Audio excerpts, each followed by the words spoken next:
Okay, so the previous video we went through and just did some formatting to add cell borders and format the font, wrap text, merge cells.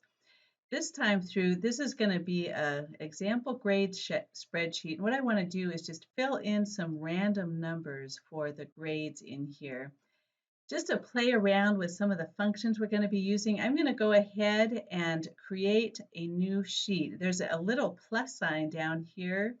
You just click on it and that will create a new sheet for you.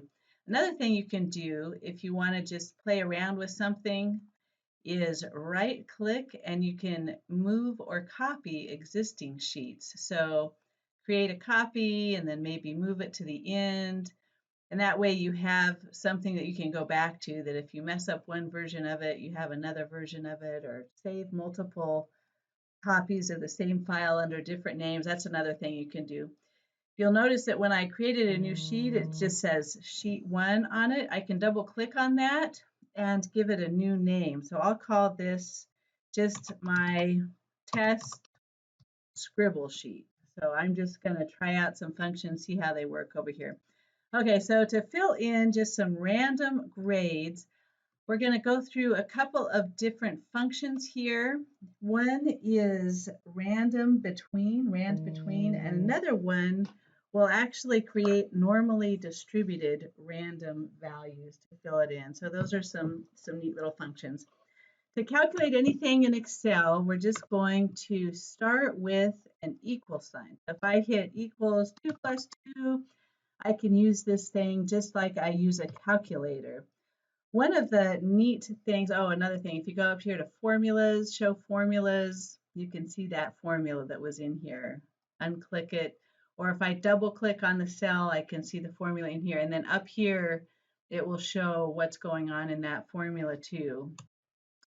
One of the advantages of Excel is to create something. So maybe instead of saying just 2 plus 2, I can use cell C2 plus cell C3. And the neat thing about that is I can then go up and change these numbers and it will update what's in here. So that can be very handy. So you can set up your spreadsheet to have some kind of nice calculations that are customizable and changeable. Okay, so there's a bunch of different functions: sine, cosine, tangent, everything your calculator does, square root. All of these functions are gonna start with a capital letter.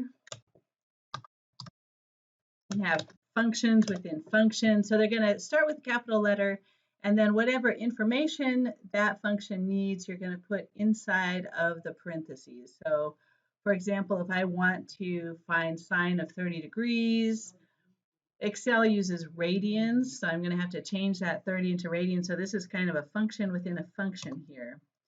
The rand between function that I will use for creating this, and you'll notice as I start typing, it will autofill. So it will give me little clues of what's supposed to go in between those little parentheses. So rand between, and I have bottom versus top. So maybe I want to go between 0, comma, and 100. And it will come back with a number between 0 and 100. And if I copy this down, each one of these is kind of between 0 and 100, and we can make a whole bunch of it. Let's go ahead and, I don't know, how many numbers should we make?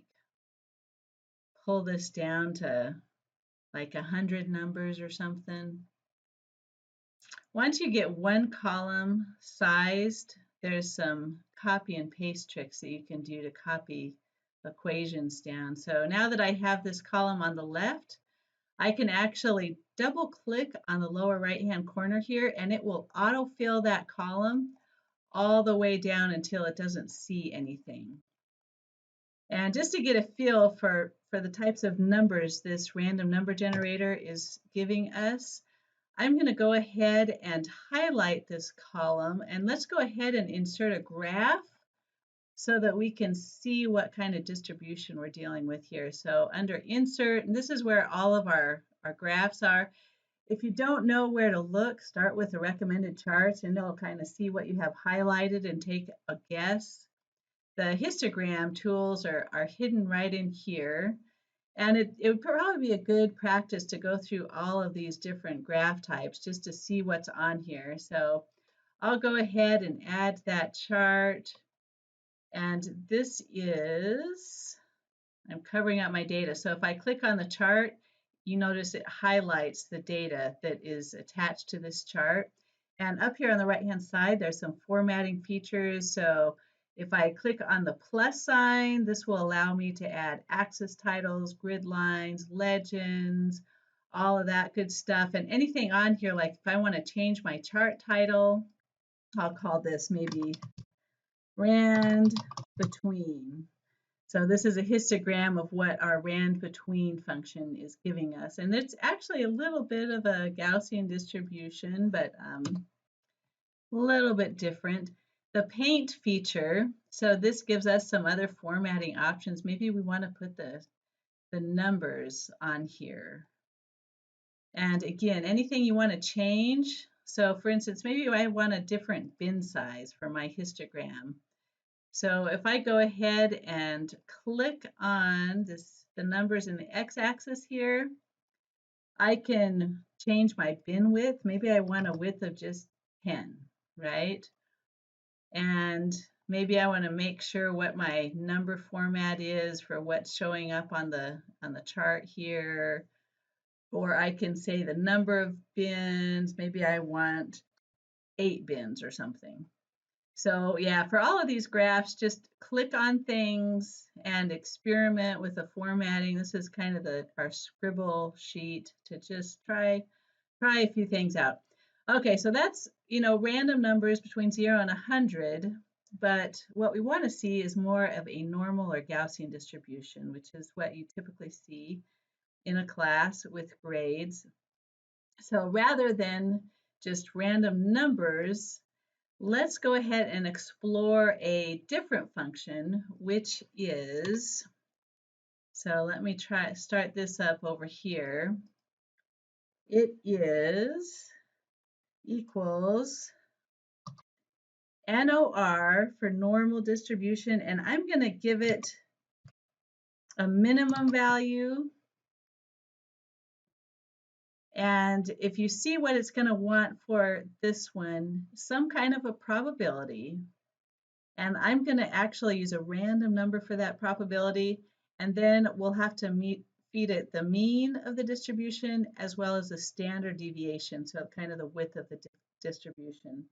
So for my probability, I could put something like, I don't know, 30%, and let's make the class average 75 with a standard deviation of 10, right? And it will return back a number, and that number is not going to change. But maybe I want to change what's in here. So rather than just typing numbers here, I'm going to go ahead and set up a little table. So I want something where I can mess around with what the average is and what my standard deviation is, and kind of set up a graph and watch how it develops and mess around with those numbers until I get something that's nice. So for this one, I'm going to replace my 75 in here with just a number in here. So maybe I'll start with 75 and 10 in here, but I'm just going to put those cells. Notice I can just highlight and then left click on the cell, and it will replace those. So that will let me now, if I show my formulas here, you'll notice when I copied that equation down, the first one went to E and F, the next one went to the next row, and the next one went to the next row. But I want it to keep coming back to the same cell. So what I'm going to do here is to add dollar signs to those cells. I did that by hitting the F4 key, so you can actually type in dollar signs or hit the F4. If you do that, then you have the ability to copy cells down, and it will keep whatever is tacked in place with dollar signs constant. Let me go ahead and delete that row, and I'm going to copy that all the way down. Okay, so now I have a mean and standard deviation, but it's coming off of the same percentage, and I am going to put another function in here, and that is just rand. So there's another function. This is going to go randomly between 0 and 1. And now we have a bunch of random numbers, and we have the ability to define the mean and standard deviation of those random numbers. I'm going to go ahead and stretch my histogram to now include 2 different columns. Maybe I'll go ahead and just do a new one here. So insert histogram, and we can compare this to what we had before. That's a lot of data. So, and it takes quite a few data points to really see a nice distribution. So, and that's one of the advantages of Excel, is you really can get through and calculate quite a large data set. So here this is my normal or Gaussian distribution versus, I'm going to just Control C, Control V, and I'm going to grab this one and pull it over. And this is my rand between. So we can have 2 graphs side by side to just compare and contrast what those 2 distributions look like. So one of these has a definite average and a width to that average versus this other set of data. And actually, a good random number generator, a lot of simulations start with randomly distributed molecules or randomly distributed temperature. It's a common way to define initial systems, is with a good random distribution of something. So it's an important thing to find a good random number generator. Okay, so here is our normal distribution. And that's how I want the final grade breakdown to be in our spreadsheet. So what I want to do is maybe the grades for the total discussion forum, this column right here, I've got 15 data points. I can go ahead and copy this over maybe.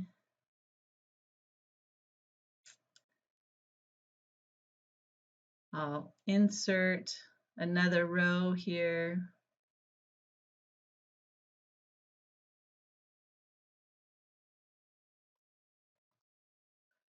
Oh, I tried to insert try that one more time. Control C,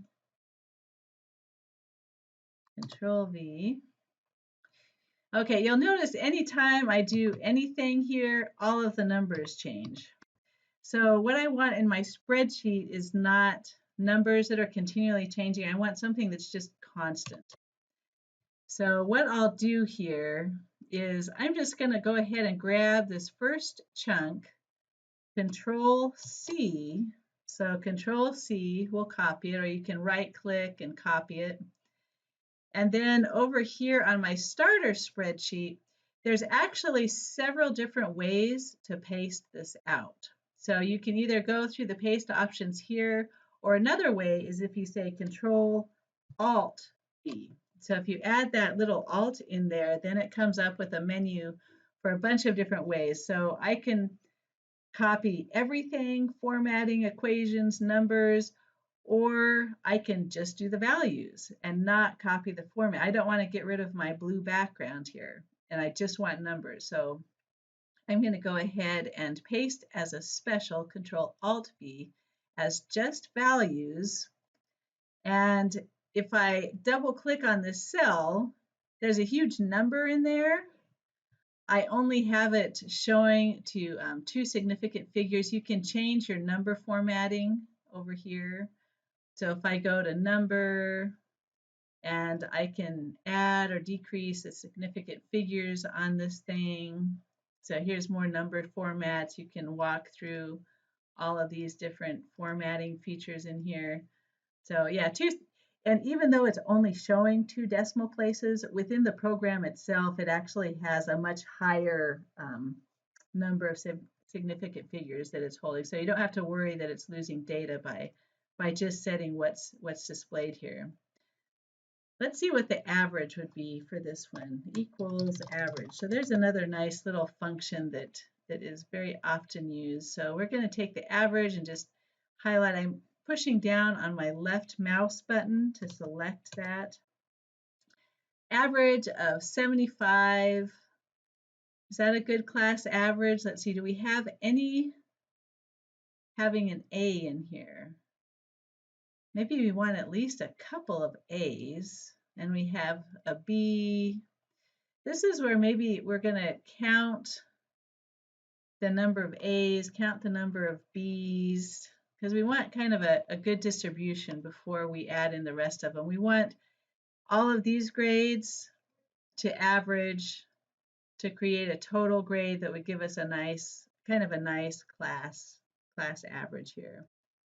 Okay, so the number of A's, let's say we're going to count something here. I'm going to go ahead, just so I can zoom in a little bit. If you go to View and split your screen, then I can zoom in on everything and you can see both parts of the spreadsheet here. Okay, so what I want to do is say equals count if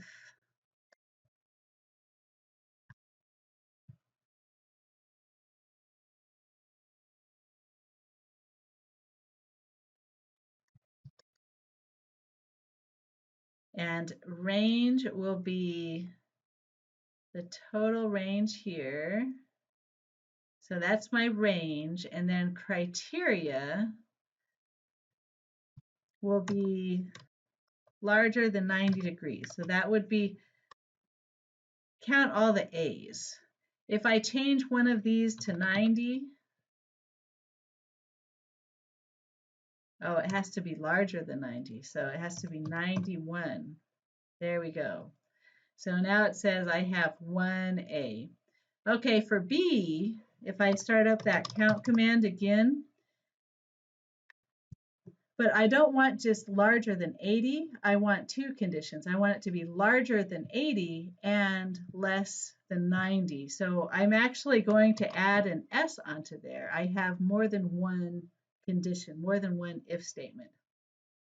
Okay, and if I start this in, it again gives me some starting. So I'm going to start with the range again, count ifs.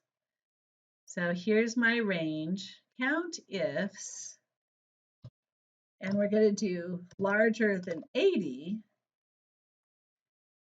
and I'm going to keep going. So I'm going to have another criteria. So here's my criteria for range 2. So I have to do another range. So I'm going to say we're going to enter this range again.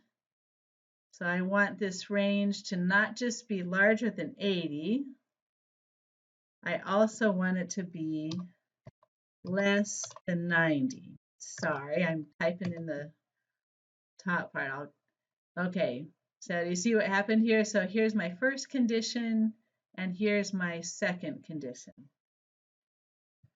And if let me get rid of the split. So let's look through here and see how many 80s I have now.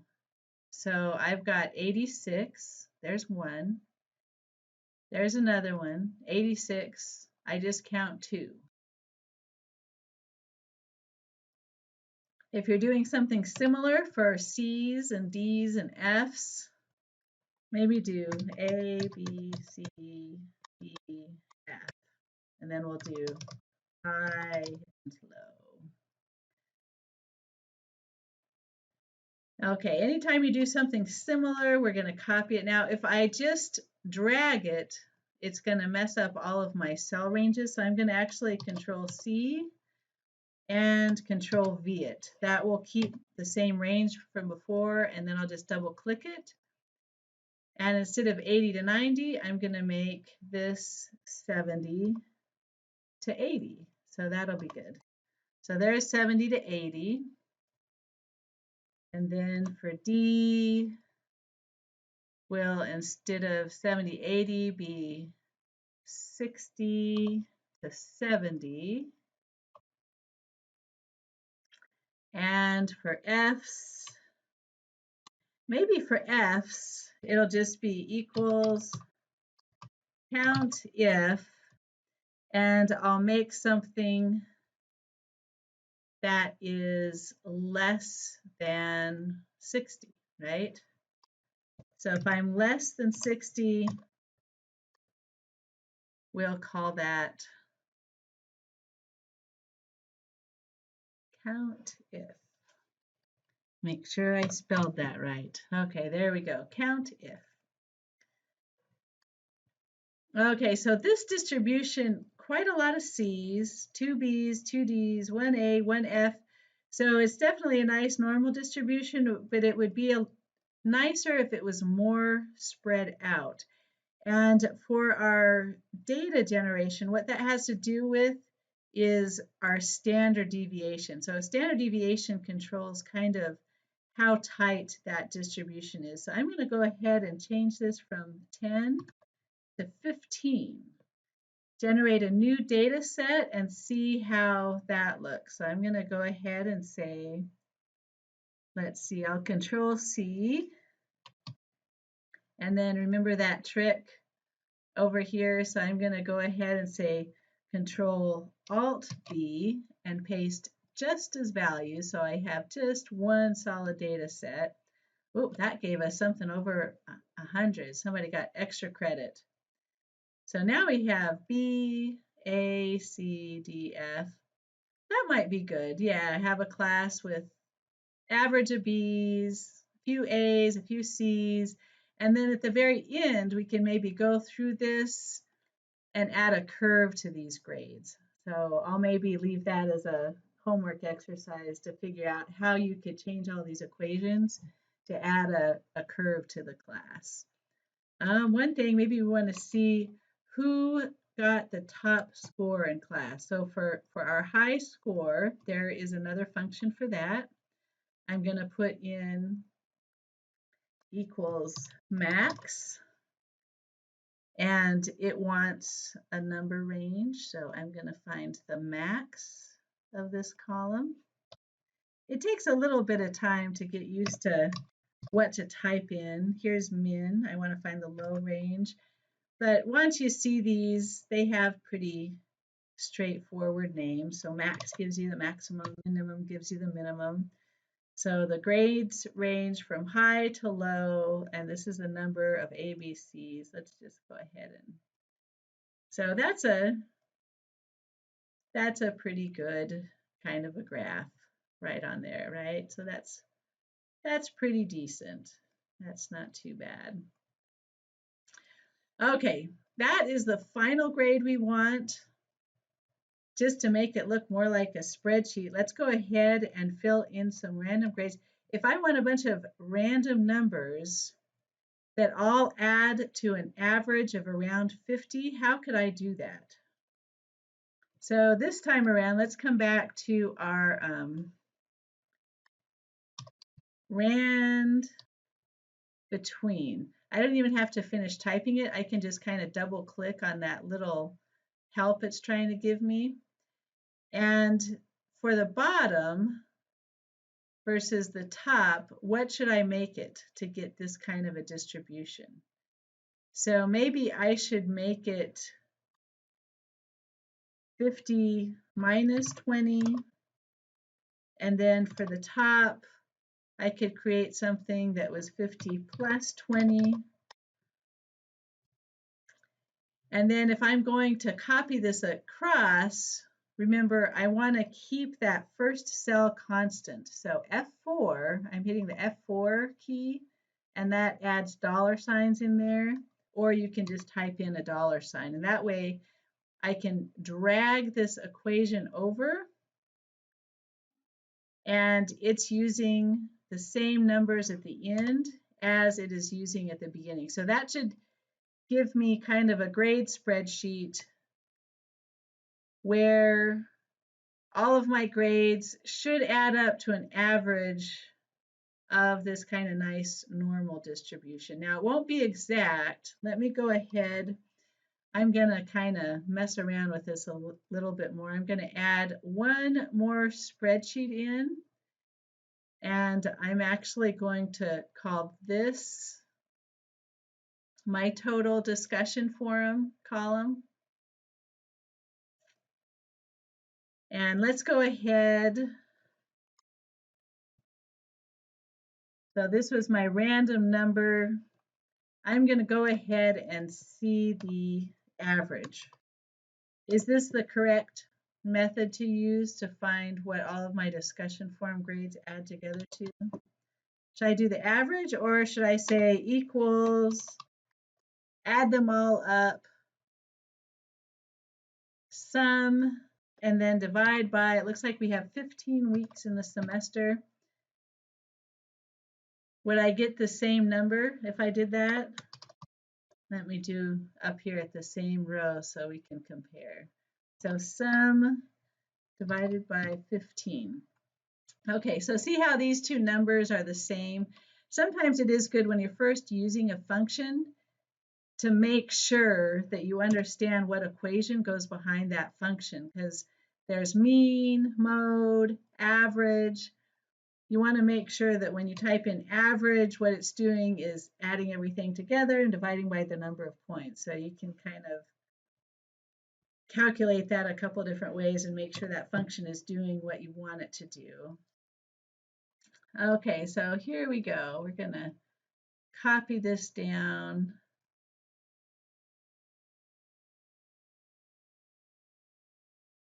And this is giving us a little bit of a lower average, 47.60. So let's see what's going on here. Okay, so what do you think? Why do you think everything is adding to an average of 50 instead of adding to an average of what we had in our nice random number column that we had? And this is where we start debugging. It never works the first time, right? Okay, well, it's adding to what that first cell was. Remember when I copied this equation down? What I really needed to copy down was not these dollar signs. So the next column down, I don't want it coming off of G7. I want it coming off of G8. You see that? And this one, I want it to come off of G9. I still want those dollar signs in there because I still want to be able to take that and drag it over. Let's see if that works any better. Okay, so we've got 84, 81, 69, 69, 49, 50. Okay, so now these two columns are looking much more similar to one another. So we can go over there and do this fix. So one of the big things for programming is tracking down your logic and trying to figure out what all it needs such specific instructions. And it's always going to take a couple of times to get everything in there right. And that's why working together in groups will be a really good help, because sometimes you can stare at it for an hour and not see it, and just getting a fresh set of eyes to look at what you're doing can really, really help. So I'm hoping that everybody's going to be able to get to know other people in class and maybe we'll switch it up and make everybody sit in new spots every now and then, and also use the discussion forum. So if you can post what you've created in the discussion forum and say, oh, somebody help me with this or that, and I will give you participation points for posting stuff. And then I'll also give you points for helping people fix their problem. So each week you'll post at least one thing and then fix someone else at least one thing. And hopefully that'll make everything go smoother. And just sitting in class versus taking this online, sometimes coming into the computer lab and having someone right there, you'll get through it a lot faster with kind of that instant feedback. So, okay, hopefully that's a good start for you to think about putting these grades in. At the very end of it, I'm actually going to go ahead, right click, and maybe hide that initial column because I just want to see a discussion forum. And then I'm also going to go ahead and take all of this stuff, and rather than leaving it with equations that are going to keep changing the numbers and kind of driving you nuts, I might copy this entire spreadsheet, and then in the copy of it, go ahead and Control C, Control Alt V, paste that as numbers. So I have a spreadsheet of nothing but numbers to just play around with. Okay, hopefully that's a good starter for rand between, normal distributions, putting in a histogram, and playing around with some spreadsheet stuff.